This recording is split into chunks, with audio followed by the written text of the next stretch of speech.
Do you ever find yourself constantly questioning your own memory, your feelings, and your sanity in a relationship? For the INFJ, this isn't paranoia, it's the signature of a specific kind of predator. They charm you with intensity, mirror your soul like they've known you for lifetimes. And then, slowly, they start to dismantle you piece by piece until you begin to doubt your own reflection. This is the INFJ narcissist dynamic, a psychological war between fire and ice. You, the empath with a healer's heart. Them, the hollow one who feeds on light they cannot create. It's not just attraction, it's a chemical reaction of opposites. Your compassion becomes their weapon. Your intuition becomes your torment. You think you're helping them heal, but in reality, they're feeding off your empathy, twisting it into a leash that keeps you bound. And the cruelest part? They make you believe it's your fault. You apologize for things you never did. You shrink to avoid setting them off. You replay conversations in your head, wondering if you misunderstood, if you overreacted. That's not love, it's psychological warfare disguised as passion. But here's what I need you to understand, my INFJ friend, this isn't about weakness, it's about wiring. INFJs are wired to understand, to heal, to fix. You don't run from pain, you lean into it, you want to make sense of it, to redeem it. And narcissists sense that from miles away. They see your empathy like wolves smell blood. But this video isn't about victimhood. It's about awakening. Because the moment you understand this dynamic, truly see it, you strip the narcissist of their greatest weapon, your self-doubt. So today we're pulling the curtain back. We're diving into why INFJs attract narcissists, how that bond forms, why it's so damn hard to break, and most importantly, how to reclaim your power. This isn't about becoming colder, it's about becoming clearer, because your empathy was never the problem. It was the target. My FJ friend, I want to hear your truth. Have you ever felt like someone slowly rewrote your reality until you didn't recognize yourself?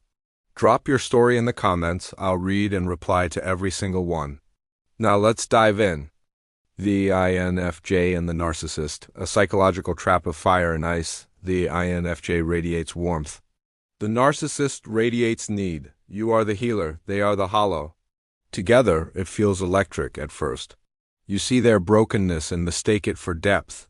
They see your depth and mistake it for supply. You think you've found someone who finally gets you. They've found someone who will feed them. The connection feels cosmic because it's karmic. You are drawn to them not because you're weak, but because your soul is wired to fix fractures. The narcissist presents as a mystery you want to solve, but you don't realize that mystery is a void, bottomless, endless, and hungry. You try to warm their ice with your fire, they melt briefly, then freeze again, and every time you give a little more of your flame trying to thaw them out. By the time you notice the cold creeping into your bones, you're already halfway gone. My INFJ friend, when did your empathy become a leash instead of a gift? The empath's downfall, why INFJs are narcissists' perfect target. INFJs are emotional X-rays. You see beyond masks, sense what's unspoken, and feel what others repress. That's what makes you magnetic and vulnerable. Narcissists crave admiration but despise authenticity. You, however, radiate both. You give them the adoration they crave and the depth they fear. You become their mirror, reflecting back an idealized version of who they wish they were. But mirrors can be smashed. They begin to chip at you, subtly, surgically. The compliments turn to criticism. The attention turns to neglect. You start walking on eggshells. And the cruelest trick? They make you doubt your own empathy. You start wondering if you're the problem. That confusion? That fog? That's gaslighting. When did you first realize you were loving someone who was slowly erasing you? The NFJ and narcissist bond, a crash course in soul theft. This isn't love, it's identity theft. And the cruelest part? It begins so beautifully that even your intuition, that sharp inner compass you've always trusted, hesitates before calling it what it is. At first, the narcissist feels like home. They mirror your thoughts, your quirks, your pain. They study your empathy like an artist studies light. They make you feel seen in a way few people ever have. But that's the setup. Because they're not connecting with you, they're collecting you. You offer warmth and they drain it. You offer understanding and they twist it. You share your heart and they read it like a manual, a guidebook for your undoing. Every confession you make becomes ammunition, every vulnerability a lever. They wear your emotional language like a disguise, parroting back your words, your energy, your love, until you can't tell where you end and they begin. That's the trick. It's not possession by force. It's assimilation by charm. They don't take your soul. They convince you to hand it over piece by piece, disguised as devotion. And because you're an INFJ, because you feel deeper than most people breathe, you stay.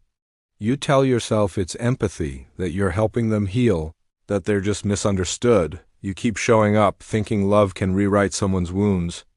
But my INFJ friend, this isn't a wound you can heal. It's a void that demands to be fed. So you start to shrink, to adjust, to shape-shift into the version of yourself that won't trigger their rage, their withdrawal, their disappointment. You start walking on emotional eggshells, crafting your sentences like peace treaties. You learn to read the room before you even enter it. You stop sharing your truth not because you've lost your voice, but because you're afraid it'll be used against you. And here's the quiet tragedy. You call this keeping the peace, but it's not peace. It's the silence before collapse. Some nights, you catch your reflection and don't recognize the eyes staring back.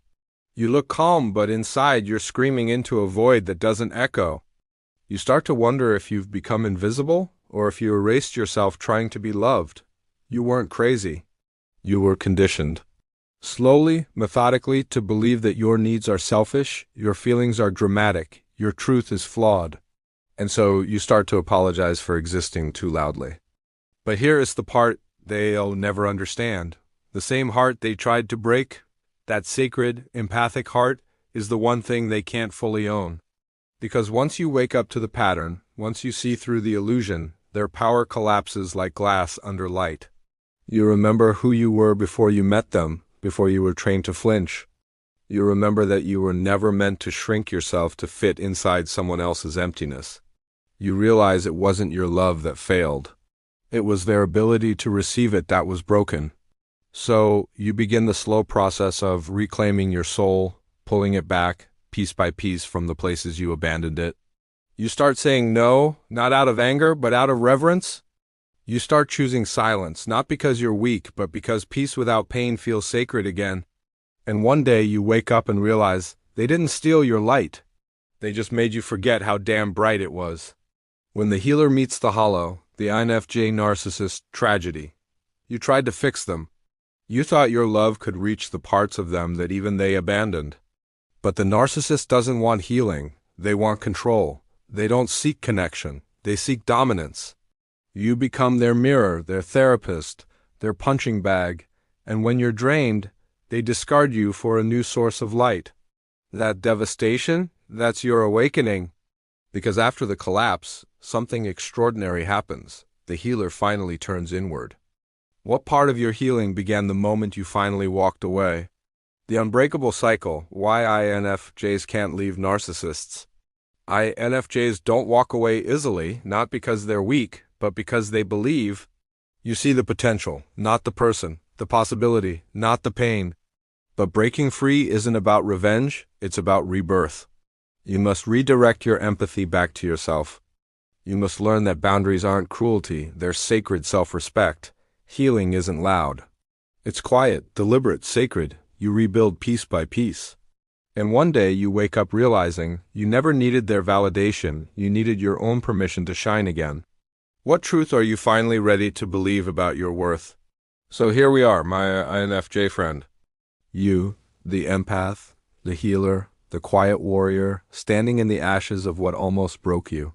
You've seen the darkness that hides behind charisma. You've learned that not every broken soul wants saving. And most importantly, you've discovered that protecting your light doesn't make you cold. It makes you whole. Because the truth is, you were never the problem. You were the mirror that showed them who they could never be. Now it's time to reclaim your reality. Rebuild your boundaries. And remember, empathy is not a weakness. It's your divine intelligence, but only when it's guarded. If this spoke to your soul, share your story in the comments below. I'll read and reply to every single one. Subscribe for more INFJ content that doesn't sugarcoat but awakens. And if you're ready to go deeper into silencing the inner critic that keeps you stuck in toxic patterns, my book, Get Out of Your Head, will guide you. It's available now in paperback, Kindle, and audiobook. Get your copy now. The link is in the description below, because you are not broken. You're built differently for truth, not illusion. And once you stop trying to heal what was never yours to fix, you'll find freedom. Walk tall, guard your fire. And never forget, even in your silence, you are the loudest force in the room.